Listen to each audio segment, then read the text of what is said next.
Lấy từ, ôi dồi, lấy từ, ôi dồi, lấy từ.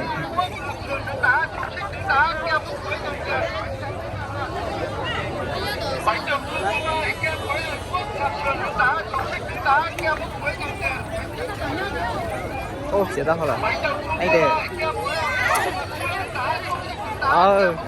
Lấy từ了.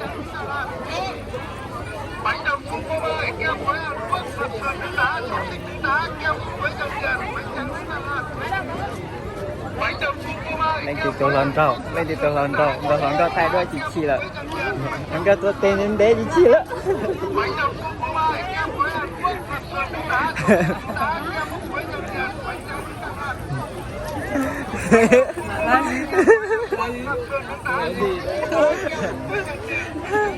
lên từ lần đấy chứ gì luôn. Chỉ có女孩去。哎，bây giờ một cái gì?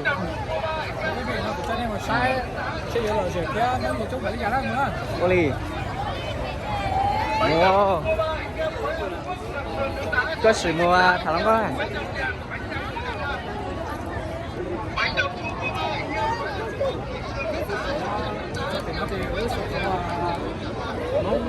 Họ giờ thì cái chủ nhật dân tộc để xem các gì đó. Hôm nay mà chơi là gì đó theo. Để sắp lớn lên đúng không?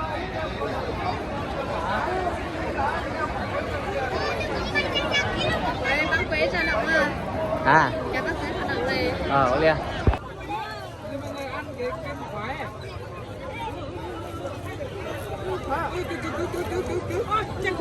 Cô chiêu.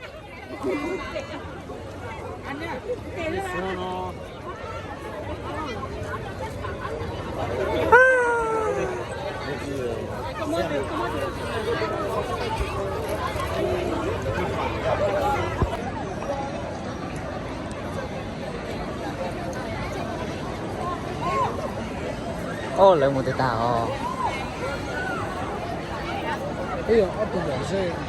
Bị bỏ rơi. Cái này đó thôi. Qua đây tôi niệm giờ.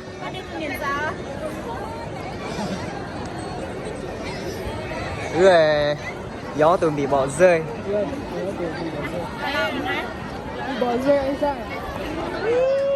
Bị bỏ rơi mọi người ạ.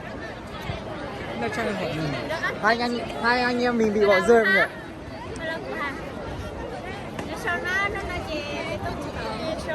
Giúp.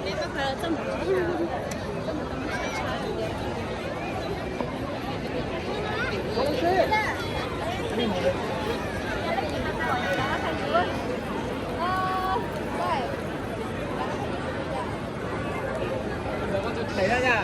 Cái đi đâu này? Chuối đã. Quả số.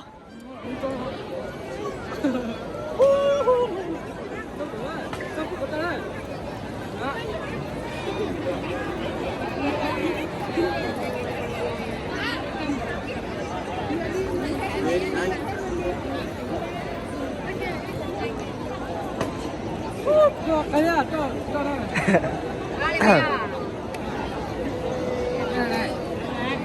Ôi, tụi anh câu thế này thì Ôi dồi. Căng thế. Đi nhanh lên trời ơi. Đây là chụp đây. Đây là chụp đấy. Có người chụp này. Mày chơi mày. ra tỏ năm đấy.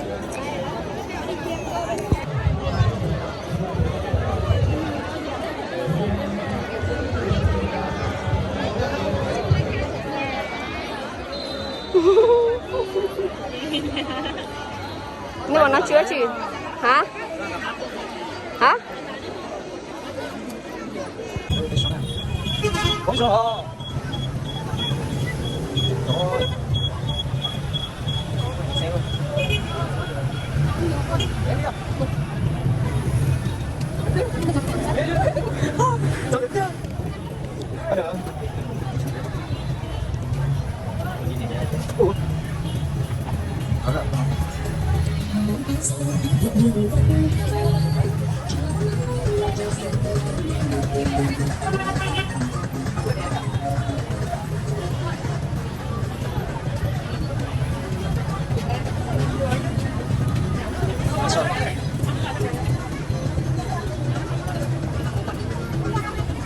Số đó nó là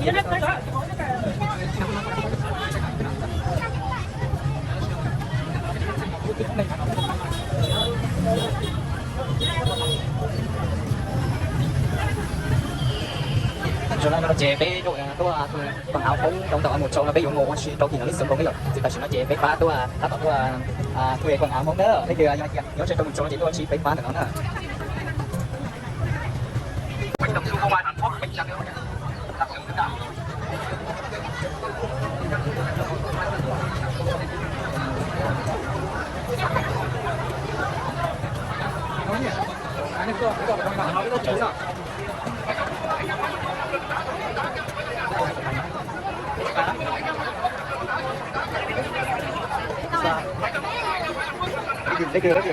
sự nào lấy được ôi dồi lấy được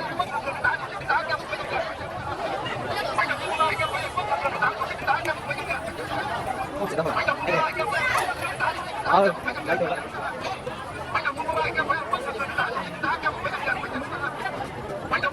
lần đầu đây là lần đầu thay qua chị rồi anh có tên đến chị đó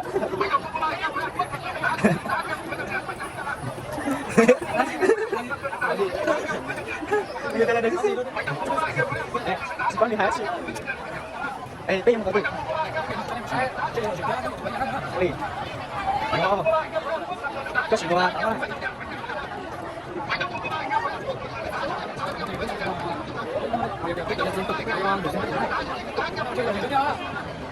sắp tới lên rồi ok xin ơn người ôi chụp được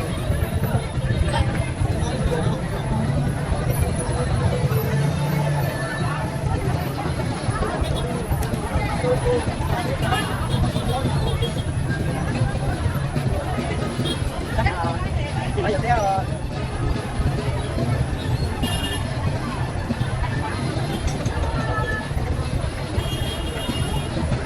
mấy ơi đây à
cho bên ngoài xin ạ. Bây giờ cũng có lôi nữa. Đúng thầy. Còn gì là lại ô.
chưa có.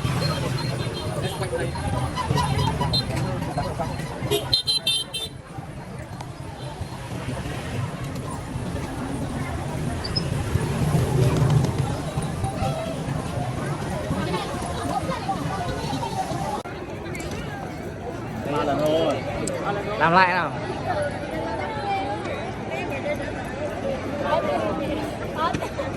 Không được.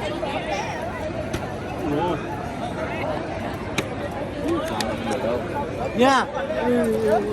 Nhiên nó không chơi.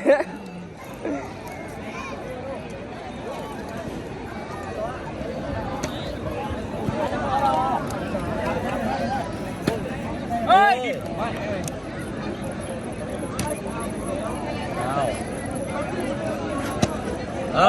Không. Mày chơi cứ chơi. Rồi. Còn một lần nữa. Mẹ đi.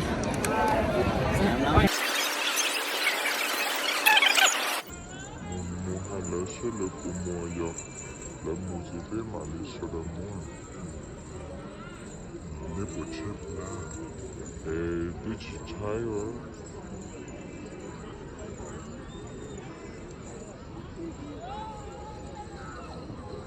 Ngosha.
Anh ơi.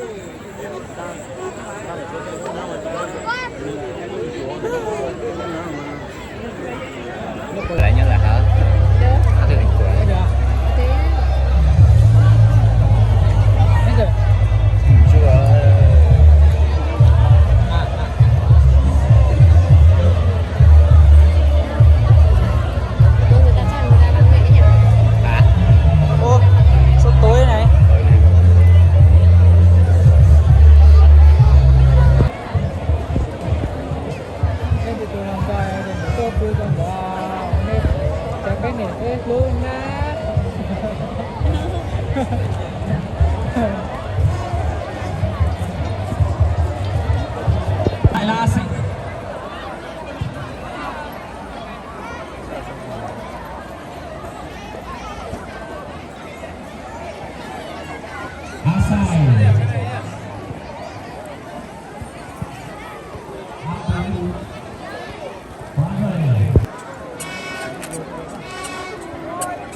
mình mới sao thế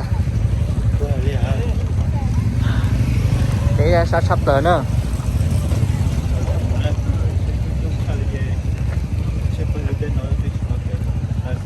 đây một tờ chứ sao sắp tới một tàu sao nha lò tê là một lò tê nhô vào nó là một tờ chứ sẽ chung sắp tới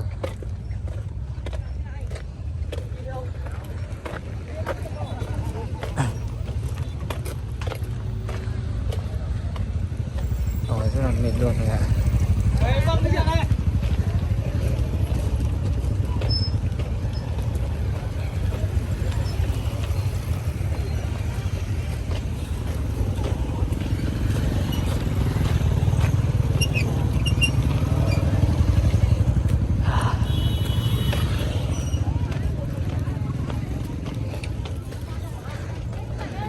Ini tuh lah. Dah. Ini tahu ketentuan tadi. Xe chống xa là chỉ cú chơi xe thôi.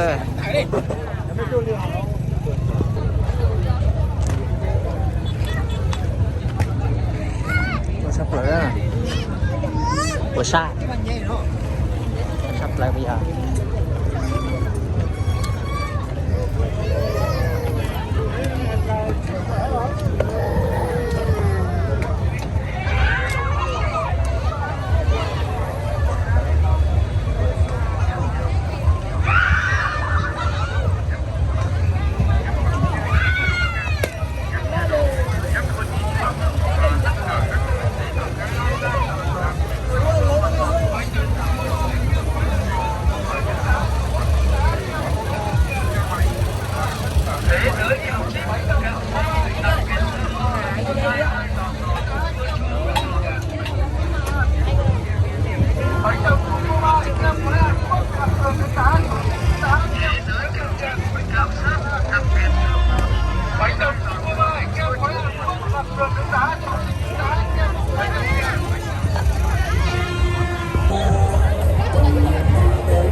Sau trận đấu bước qua vá 32, đề nghị của của bắn một chỉ